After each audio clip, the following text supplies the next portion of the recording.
Okay, topic natin ngayon is the mighty two o ang kapangyarihang daliri ng paa at maaring may iba't ibang kahulugan depende sa konteksto. Literal na kahulugan, brothers and sisters, ito ay tumutukoy sa hylux o ang pinakamalaking at pinakamalakas na daliri ng paa. Mahalaga ito sa balance, lakad, takbo at paggalaw ng paa. Nagbibigay ito ng karamihan sa pwersa kapag tayo ay umaangat o tumatakbo. Gamayng pahinumdum, mga brothers and sisters, sa pang-araw-araw na paggamit. Maaring gamitin bilang pagbibiro o pagpapahalaga sa kahalagahan ng mga maliit na bahagi na kadalasan ay hindi napapansin ngunit mahalaga para sa paggana ng buong sistema.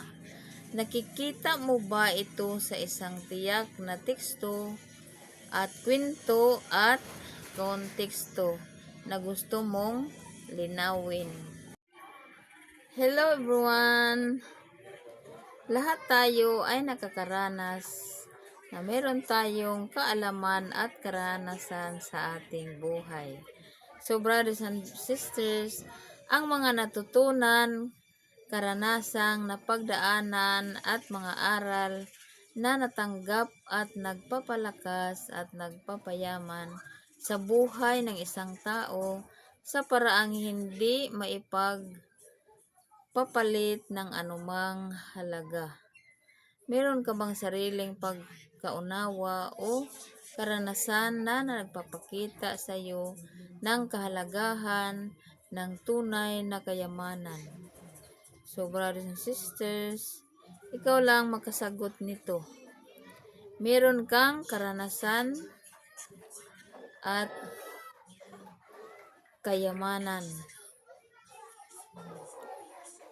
Tunay na kayamanan, true wealth.